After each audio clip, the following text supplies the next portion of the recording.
واغفر لنا ما مضى يا واسع الكرم ومن يذيق رسول الله جاءك به إذا الكريم تجلى باسم منتقم يا ربي بالمصطفى بلغ مقاصدنا واغفر لنا ما مضى يا واسع الكرم لعل رحمة ربي حين يقسمها تأتي على حسب العصيان بالحسن يا ربي بالمصطفى بلغ مقاصدنا واغفر لنا ما مضى يا واسع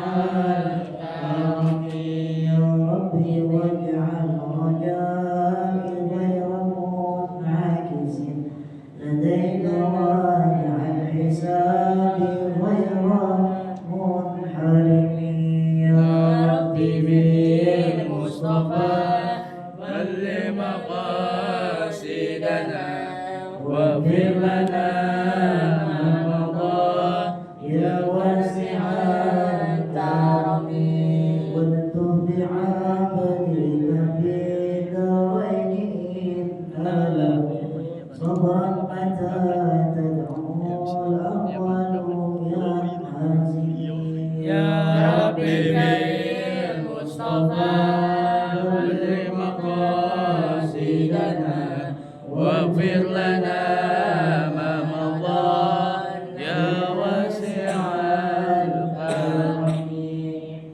اللهم صل وسلم وبارك عليه وعلى آله. بسم الله الرحمن الرحيم. بسم الله الرحمن الرحيم. نويت تعليما وتعلما ونفعا وانتفاعا وتذكرا وتذكيرا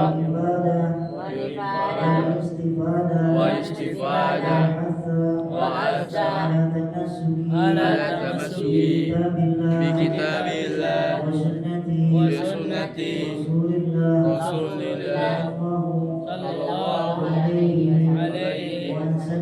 وسلم والدعاء على الهدى والدلالة على الخير ابتغاء وجه الله وقربه ومرضاته وثوابه. نوينا أن نعتكف في هذا المسجد ما دمنا فيه سنة لله تعالى.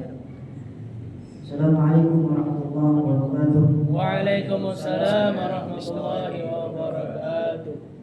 بسم الله والحمد لله والصلاة والسلام على رسول الله سيدنا محمد بن عبد الله وعلى آله وصحبه ومن والاه ولا حول ولا قوة إلا بالله. سند المتصل شيخ المؤلف رحمه الله تعالى صلى الله عليه وسلم بإسناد متصلات شيخ المؤلف بمنطقة بن عبد الحداد وتواصلنا بإسناد متوسلات زي الإمام رحمه الله حبيب الله بن محمد بن سعد بن حبيب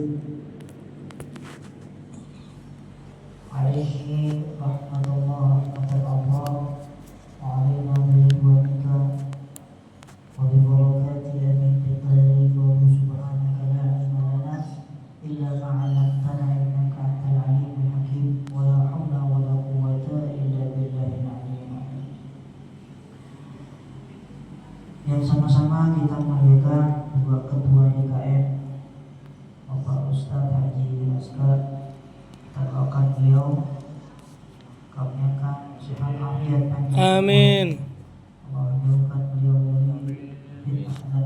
Amin. Semoga Allah mudahkan hajat beliau. Amin. Yang salihah. Amin. Hajatan dunyawiyah wal ukhrawiyah. Amin. Tentunya Allah jauhkan daripada musibah dan juga Allah karuniakan setiap permasalahannya dengan solusi Amin. yang terbaik. Amin. Jauhkan daripada penyakitnya Allah angkat dari keluarganya dan juga seluruh sahabat familinya. Juga jamaah sekalian yang hadir di sini, kiranya Allah Subhanahu wa taala tidak kurang-kurang mengaruniai kita nikmat sehat afiat. Amin ya Rabb. Keberkahan taufik wal hidayah. Amin ya Rabb. Berikan istiqomah. Amin ya Rabb. Dan tentunya kehidupan kita tidak lain dan tidak bukan menghadapkan keridhaan Allah Subhanahu wa taala. Amin ya Rabb. Bagaimana sabda Rasulullah sallallahu alaihi wasallam, al-arwah junudun musannadah, idza ta'arafa ikhtalafa, idza tafakara ikhtalafa. Roh manusia itu di dunia itu tak ubahnya seperti pasukan yang sedang baris berbaris. Jika di dunia saling mengenal, saling mengetahui, saling menyapa, mengenal dan mengetahui dan menyapanya tentu dalam kondisi atau keadaan yang baik, keadaan yang baik yang senantiasa mengingat ajaran Allah Subhanahu wa taala dan sunnah Nabi Muhammad sallallahu alaihi wasallam. Dalam rangka memperdalam hasanah keilmuan kita tentang Islam, maka insya Allah di akhirat juga kita akan dikumpulkan dalam keadaan di dunia yang sama. Berkumpulnya kita di sini adalah muqaddimah agar kita di yaumil mahsyar nanti berkumpul bersama orang-orang minal alim, orang yang berilmu. Amin ya Rabb. Dan juga golongan muta'allimin, orang yang menuntut ilmu. Amin ya Rabb.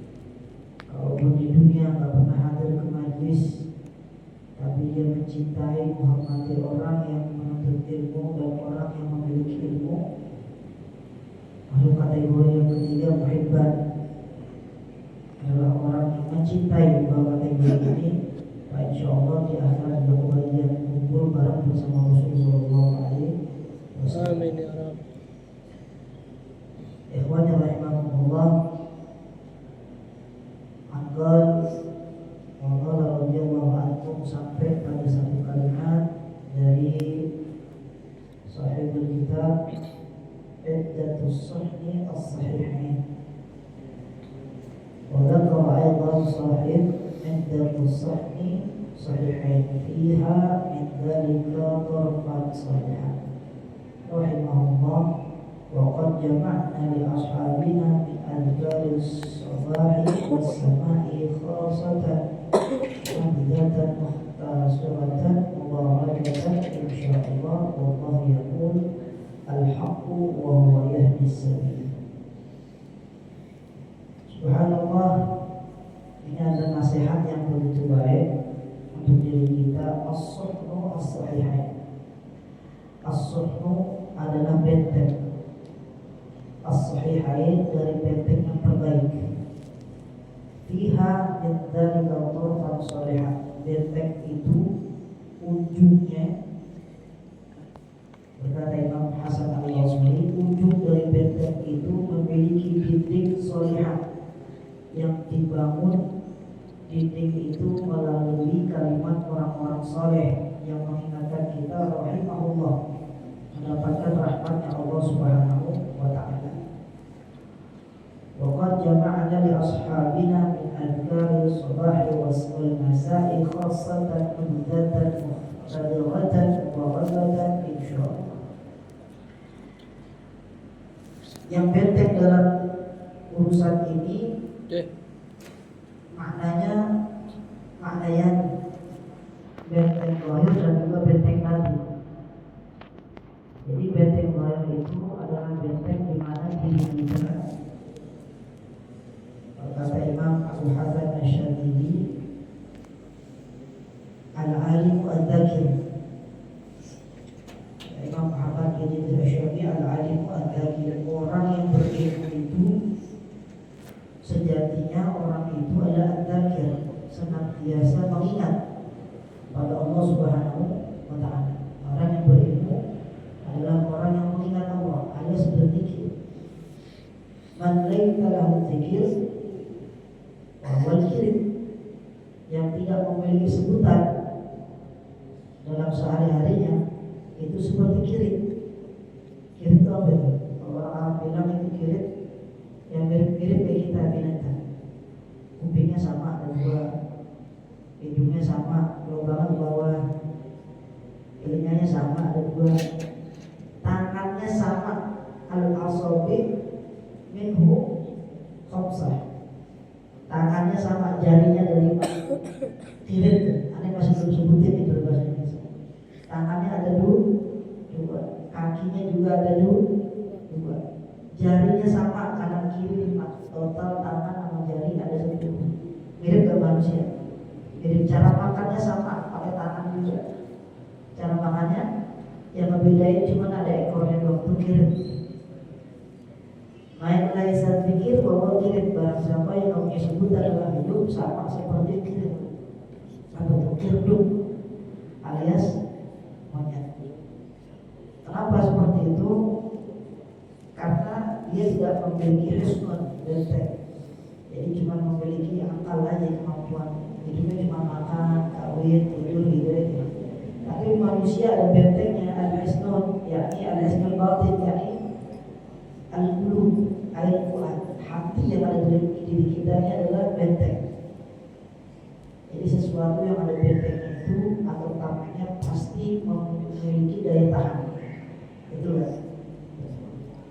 Kendaraan yang gak ada bentengnya, yang tidak dimunting dengan anti karat dan segala macam, gak usah nunggu 10 tahun, seminggu aja kehujanan, tadi munting tuh catnya, besinya, gajahnya gak dicet, kenapa gak dimunting dengan anti karat, besok udah jadi apa, lubang dorong, udah karatan semua. Nah yang disebut husnul min khairil husnayain, sebaik-baik benteng di sini adalah al-masjid. Benteng bagi orang beriman setelah hati, maka kita hadir di masjid. Hadir di masjid. Wa asasul mu'minina husnayani huduru fil masjid. Berawal dari berdirinya ini agama, kata Rasulullah SAW dalam riwayat yang sahih, tersebarnya agama Islam ada bermula dari masjid. Kalau kita merenung problematika kita kehidupan akhir zaman, kehidupan bangsa kita tidak kurang-kurang. Kalau di Yaman kita susah minum beras, mulai 4 tahun jenjangnya rakyat. Ada di Taiz, pesisir Yaman, kita Laut Merah, dataran tinggi tapi batu panas semua. Gak bisa kan beras, gak bisa.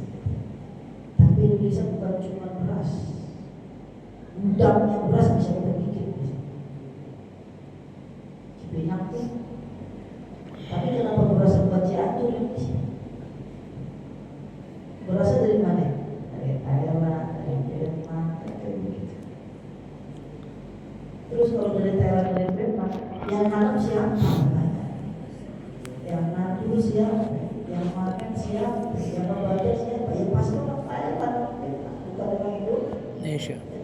Padahal Karawang dulu bumbu beras. Karawang bumbu beras.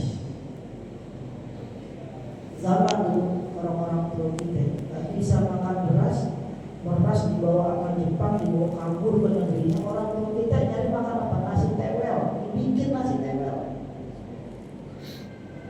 diberi kayak beras singkong, diparut, terus disaring pakai saringan jadi kayak beras, nasi singkong, nasi tewel. Singkong habis, nasi jagung agak ada habisnya kalau orang Indonesia. Yang penting makan nasi. Maka keberkahan dicabut oleh Allah Ta'ala. Sekarang orang gak ada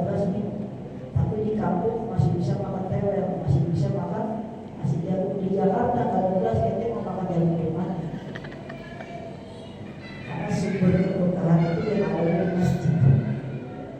Kata Rasulullah SAW, satu kampung mukminin man ta'ansyara al-hisnin minal mukminin fala tabarraka fihi. Barang siapa satu kampung, satu negeri muslimnya banyak tapi masjidnya enggak makmur, keberkahan Allah cabut dunia wal ukhrawiyah. Dunianya Allah cabut berapa? Keberkahan itu bukan maknanya saja ziyadatul khair adalah khair, bertambahnya kebaikan dari kebaikan yang satu, tapi untuk menolakul asi ada syaki. Kalau keberkahan dicabut, kebaikan dicabut, gantinya apa? Penderitaan.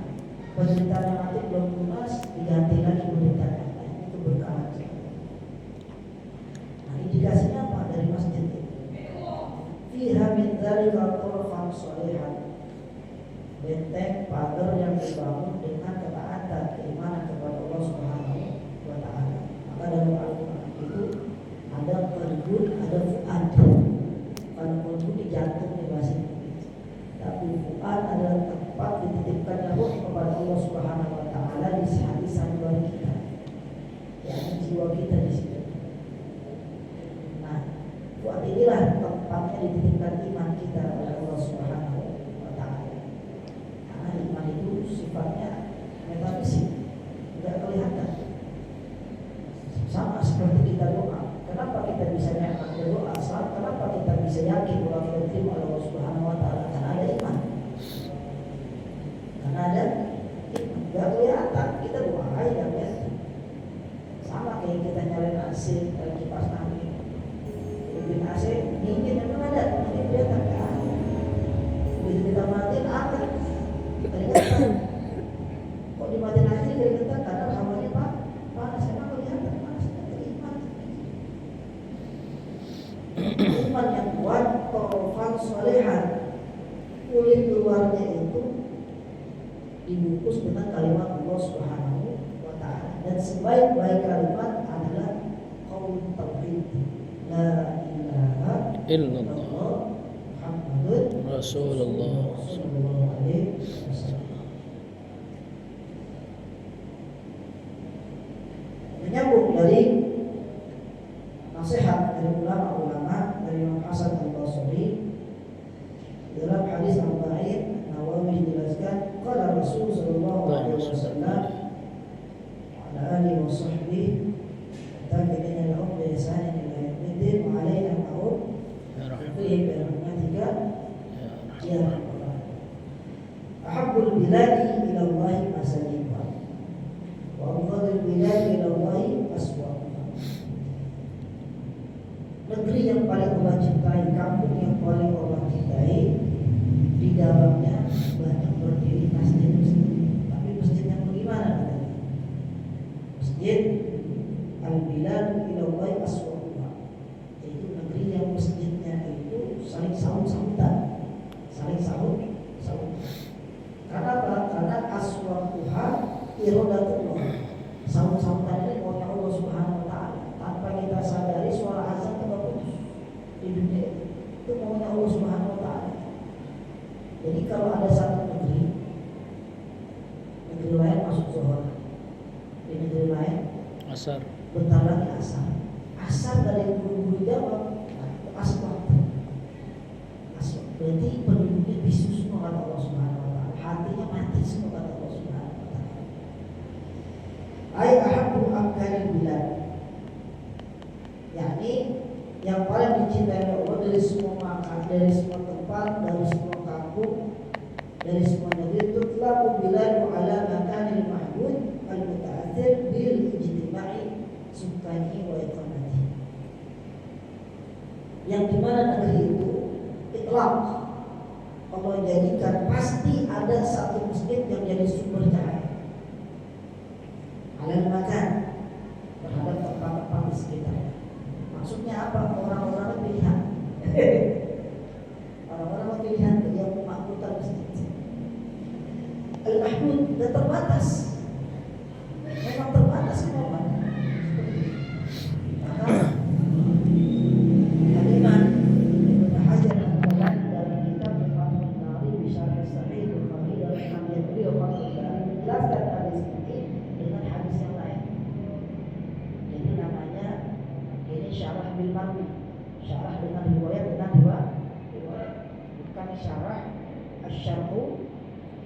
bil aql, dengan syarat berdasarkan kemampuan kemampuan akademik, keilmuan dan lain sebagainya. Tapi syarat dengan hadis pembanding. Diriwayatkan oleh Imam Ibnu Hajar al-Asqalani dan Fathul Bari Sahih Bukhari, hadis ini ada di babul iman. Tapi hadis yang mengisahkan itu ada di babul kitabul ibadah, di bab tentang ibadah.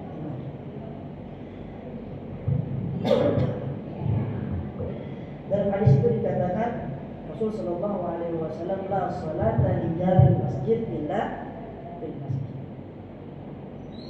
Jadi masjid yang Allah cintai itu kata Allah Subhanahu wa taala adalah mahdud, masjid yang istimewa. Karena apa?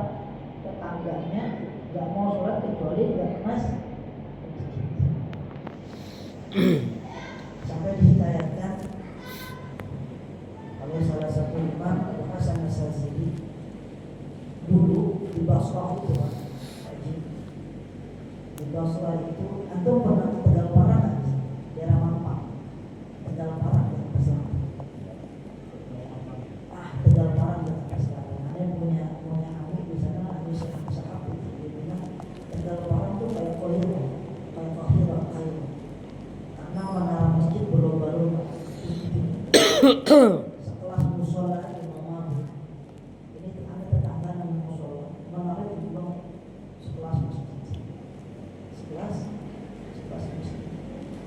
Tetapi ada tetapinya, tinggi-tinggian menara bukan untuk bukan untuk berlomba-lomba meninggikan menara, tapi berlomba-lomba bukan untuk meninggikan bangunan fisiknya, tetapi berlomba-lomba untuk memakmurkan isinya. Yang disebut tadi itu apa? Torofan salih. Jadi memakmurkan itu saling sahut-sahutan.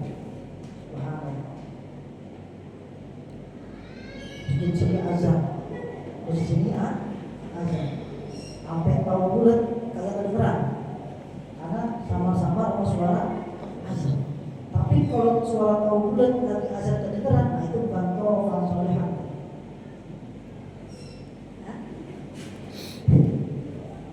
Ada di riwayat Al-Quran dijelaskan ya lazina amanu izanu dia di sholat di yaumil jum'ah was'au ila dzikrillah wa dzarul bai'a. Terus dulu fantasyiru fil ardi wabtaghu min fadlih. Kalau sudah selesai fantasyiru nyebar wabtaghu min fadlih, cari karunia Allah Subhanahu wa ta'ala. Karena apa dulu zaman Rasul sallallahu alaihi wasallam, dia Rasul naik mimbar, Rasul naik mimbar. Di sekitaran Madinah orang Yahudi masih datang, diskon, lantik harga 50%, gocengan, pecah belah ini, tahu. Akhirnya Rasul sallallahu alaihi wasallam dalam riwayat, kalau sudah ada azan ataupun sudah khatib masuk ke masjid, duduk Pak, khatib datang. Nah, kalau orang-orang dulu Pak Haji, itu mihrabnya sebelahnya ada ruang khusus khatib. Fungsinya apa? Banyak masalahnya. Saat khatib datang belum siap-siap, dia ditaruh ruangan itu. Begitu. Karena tatkala khatib sudah sampai di shaf pertama itu, terus ada jamaah datang, dia apa sunnah yang dilakukan? Masih boleh sunnah sholat tahiyat kan? Kalau khatib datang tak boleh. Karena khatib datang, dia siap dimulai. Yang riwayat begitu. Dan kalau Rasulullah datang, maka sahabat tak yang boleh tahiyat, kecuali dia sudah dari Nabi. Khatib belum karena Rasulullah begitu sebelum naik mimbar, Rasulullah boleh mimbar, sudah ada mimbar duduk di mimbar. Jadi khatib itu duduknya di kapan yang duduknya di mihrab. Karena orang tua kita dulu itu kalau ada mihrab sebelahnya memberikan apa? Memberikan jeda biar para jamaah bisa tahiyatul masjid.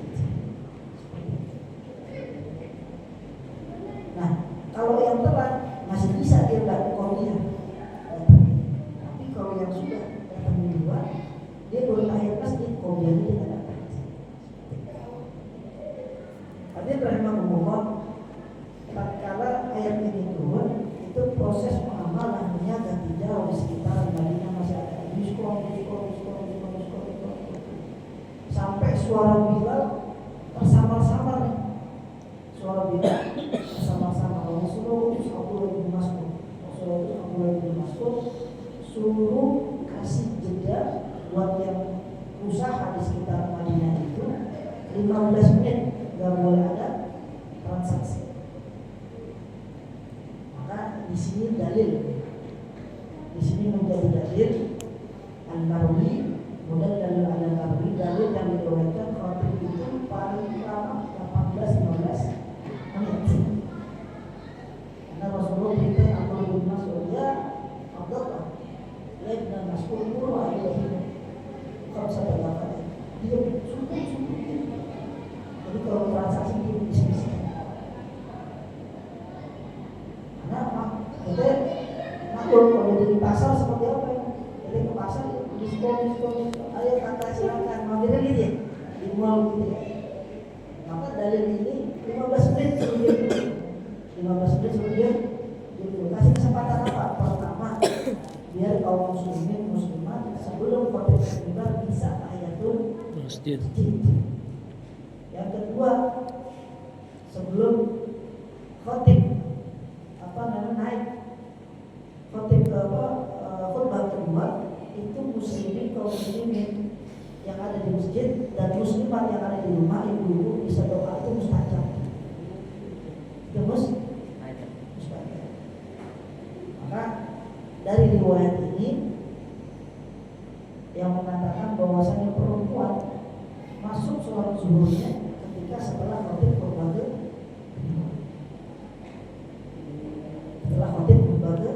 kedua dianjurkan. Diperbolehkan juga begitu azan masuk sholat, tapi di rumah.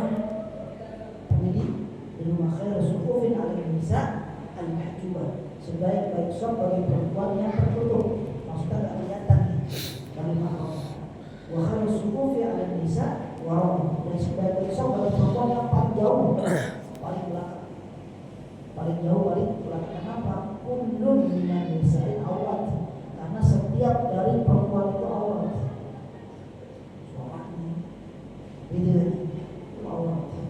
Maka sebaik-baiknya shop bagi perempuan bisa di rumahnya.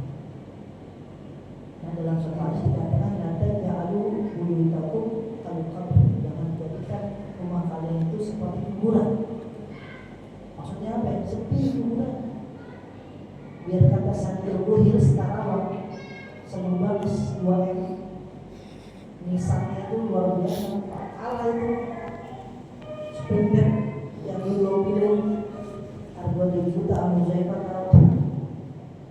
Tapi Sandir Buhil 2M orang ada yang mau. Kalau belum masuk tempat yang paling sunyi adalah menggunakan rumah yang dijadikan seperti kuburan.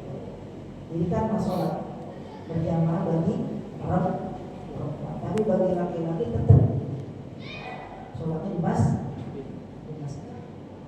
Kalau ada laki-laki yang sholatnya di rumah dan tetangga masjid, maka itu perpakaiannya.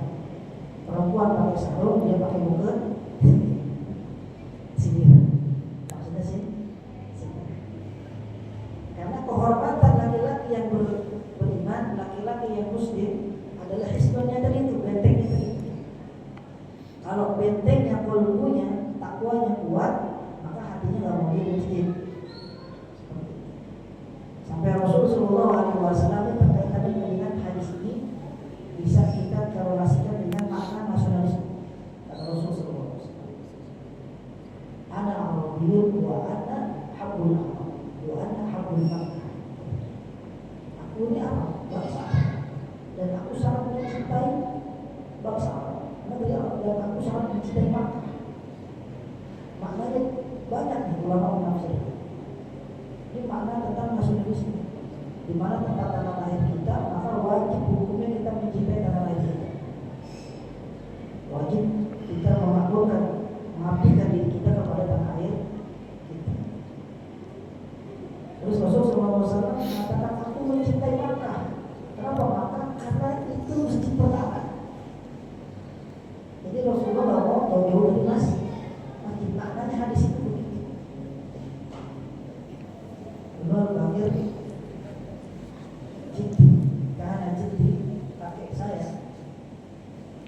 yakni Sayyid Ahmad bin Muhsin Al-Hamid. Dia berkata, saya doain anak saya, ibu saya di mana dia tinggal gak jauh dari masjid.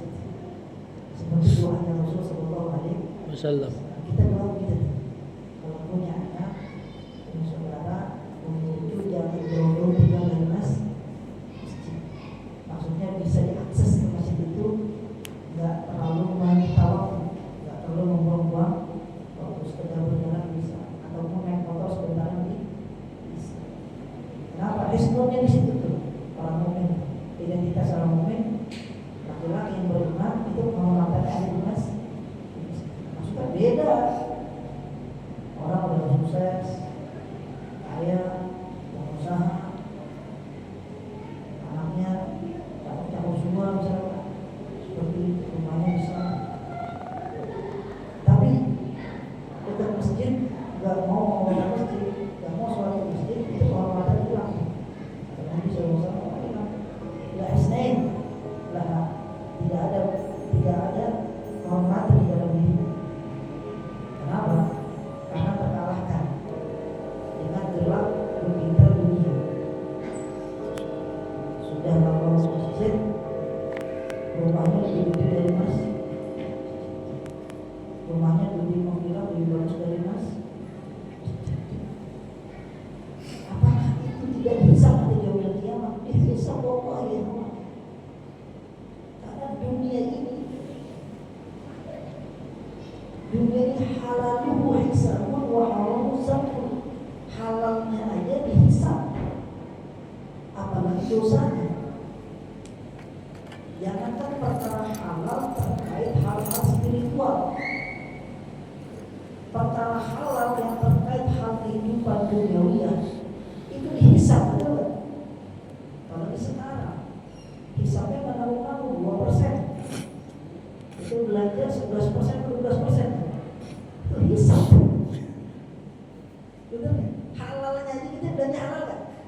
Duit kita sendiri di toko saudara kita, yang paling aman tuh belanja ekonomi real.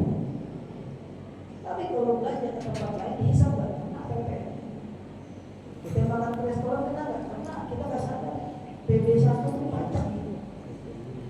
Pajak makanan di restoran. Hatta di rumah sakit kita kena juga. Hatta di rumah sakit betul kita nggak kena pajak. Nggak ada waktu kita pengobatan transaksi obat-obatan kita bayar nggak ada. Tapi rumah sakit beli alkes, beli alat medis, beli alat farmasi itu kena pajak. Akhirnya apa? Biaya kita, biaya kesehatan, biaya perawatan kita jadi makin tinggi. Nah BPJS akhirnya mau nggak ada yang butuh, orang yang kurang berbutuh karena orang nggak. Ya Allah, udah antrinya juga. Rokok boro-boro bukan kita. Tidak tahu lah. Ya udah tahu kan, sudah langsung ke farmasi. Terus obat. Agak mau buat nanti. Ya Allah.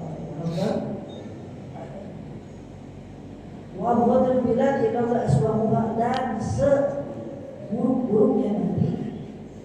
Ini kata Allah Subhanahu wa taala, enggak ada orang-orang yang lebih miskin. Ada orang-orang yang lebih miskin. Maksudnya apa ya? Orang berlomba-lomba bangun bangunan tinggi, enggak ada zaman yang kadang-kadang siap-siap gitu. Guru saya dulu di Yaman banyak mengatakan dia minta diwafatkan sebelum terjadinya kegelapan di akhir zaman. Karena semua nanti orang mau sedekah nggak bisa sedekah. Orang mau ibadah nggak bisa ibadah. Orang mau sholat susah sholat, kenapa? Orang pada sibuk dunia. Kita mau sedekah nggak ada yang miskin, nggak ada yang fakir. Allah bakal jadikan itu nanti masa kita mau sedekah, Allah persempit deh. Nah, mumpung akhir zaman itu belum ada kesempatan sedekah. Orang mau ibadah, mau sholat, Allah persempit jalannya. Allah cuma pengen orang-orang yang benar-benar istiqomah dan khusyuk memakmurkan rumah Allah Subhanahu wa taala. Maka nanti akhir zaman membuat ketaklisan Imam Rawatib sibuk di akhir zaman. Orang-orang paling sibuk di akhir zaman. Kenapa? Orang berebut mau masjid mau masuk gak bisa. Kenapa? Logikanya ini masjid kapasitas berapa? Tahu kapasitas berapa? 100. 50 paling banyak, nggak sampai 100. 100 berapa? Katakan 15, nggak sampai 100. Kapasitas sama di atas, kurang lebih 70 sampai 80. Tetapi lingkungan ini masjid, tetangga-tetangganya lebih dari 100. Nah, akhir zaman orang betul-betul tidak disebutkan sampai mati. Yusnani, yaumil kiamat. Sampai orang mau masjid bergumul-gumul. Kenapa? Masih mau sholat masjid. Mengapa demikian? Karena nanti bakal terjadi masjid-masjid itu bakal hancur sendiri. Orang udah ini pas waktunya tidur mau sholat masjid sedikit. Orang makin banyak populasi. Sekarang bangsa kita berapa? 200 juta lebih. 200 juta. Yang paling tinggi populasinya adalah Cina dan juga ini 2 miliar. Itu BPJS di mana dia? Pakai KJP atau anak sekolah? Kita yang 200 juta dan data BPS anak sekolah tahun ini aja nih, yang baru masuk, anak baru SD, SMP, SMA, itu populasinya 15 juta. Dan hampir 70% di cover KJP. Kalau 2 miliar, Illa billah. itu baru mau sholat ya. Bagaimana nanti mau etika, bagaimana nanti mau menuntut ilmu, majlis taklim dan lain sebagainya. Hatta sholat Jumat, akhirnya orang pada menikmati akhir zaman.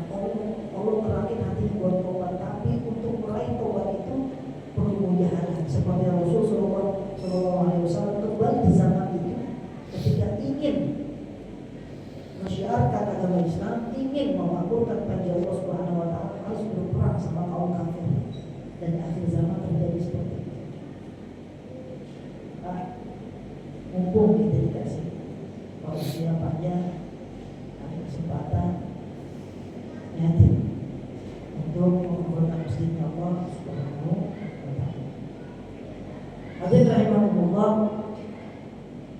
Dan salah satu tadi disebutkan bahwasanya orang yang mencintai masjid itu pasti memiliki indikasi rasa nasionalisme. Karena masjid itu adalah benteng dari sebuah kampung, ikonik dari sebuah kampung, landscape dari sebuah kampung.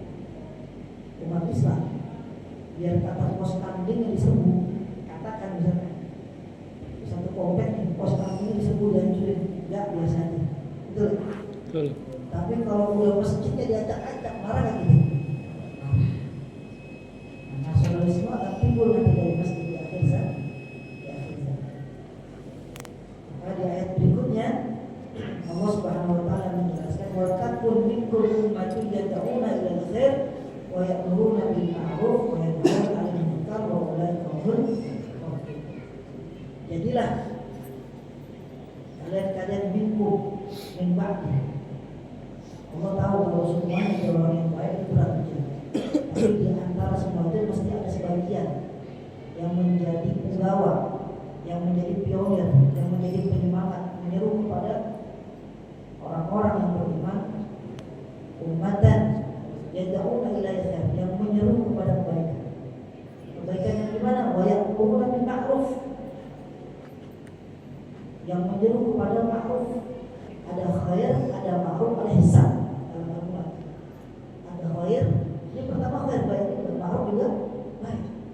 Tapi ihsan juga baik. Contohnya apa? Wabil walidaini Sana.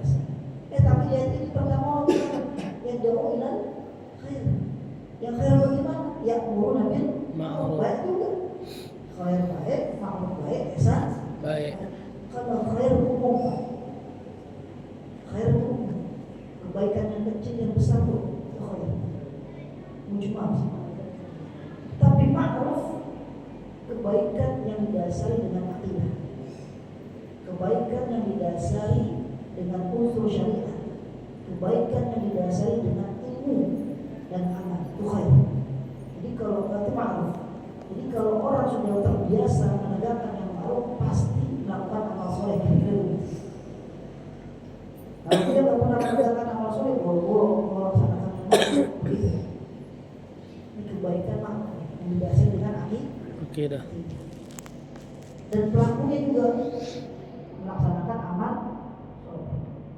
Ini lain-lain Al-Quran menggambarkan tentang kebaikan itu lebih bentuk mubalaghah, ihsan. Ini kebaikan yang khusus. Contohnya apa? Birrul walidain. Bukan Allah ta'budu illa iyyahu wa bil walidaini Ihsan. Tidak. Subhanallah. Anda ta'budu illa iyyahu, jangan sekali-kali menyembah selain kepada Allah Subhanahu wa ta'ala. Jangan sekali-kali. Niat aja nggak boleh, waktu dilaksanakan gitu maksudnya. Niat aja nggak boleh, apalagi melaksanakan. Contoh misalnya, ini masih ada di sekitar ini. Mau cari pernikahan anak, nanya hari baik. Misalnya bahwa padahal semua hari baik. Semua hari baik. Bahkan di zaman Nabi banyak sahabat menikah yang di malam hari.